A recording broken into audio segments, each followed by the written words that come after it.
நம் தமிழ்நாட்டில் ஒரு இளிச்சவாய் இருக்கா. அந்த இளிச்சவாயம் பேர் என்ன? அண்ணாமலை. ஏன் அண்ணாமலை இளிச்சவாய் அண்ணாமலைன்னா, எம்எல்ஏ கிடையாது, எம்பி கிடையாது, பஞ்சாயத்து தலைவர் கிடையாது, மக்களுடைய வரி பணத்தில் ₹1 எனக்கு சம்பளம் கிடையாது. ஆனா வருஷம் நான் பேங்க் அக்கௌண்ட் ஸ்டேட்மெண்ட் ரிலீஸ் பண்ணுவேன். இங்க பாருங்க, 10 வருஷம் பேங்க் அக்கௌண்ட்டை பாத்துக்கங்க, எல்லாத்தையும் பாத்துக்கங்க, ஸ்விக்கி ஜொமேட்டோ என்னென்ன வாங்கியிருக்கேன்னு பாருங்க. அது ஒரு பக்கம்.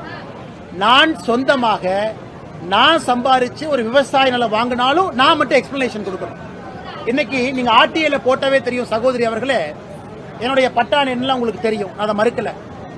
சந்தை மதிப்பை விட மார்க்கெட் ரேட் என்ன இருக்கோ அதை விட அதிகமான ரேட்டுக்கு அந்த லேண்ட அதிகாரப்பூர்வமாக வாங்கியிருக்கோம். அரசுக்கு வரியும் கட்டியிருக்கோம். எதற்கு? இயற்கை விவசாயம் செய்ய வேண்டும் என்கின்ற ஒற்றை நோக்கம். அடுத்த 5 வருஷம் நீங்க என்னை பார்க்கத்தான் போறீங்க, விவசாயம் பண்றேன்னா விவசாயம் பண்ணலையான்னு, இயற்கை விவசாயம் இருக்கிறனால. ஆனால் இன்னைக்கு தமிழ்நாட்டில் நான் ஒரு அரசியல்வாதி தான் உண்மையை சொல்ல வேண்டும் என்றால், மக்களுடைய வரி பணத்தில் ₹1 வாங்க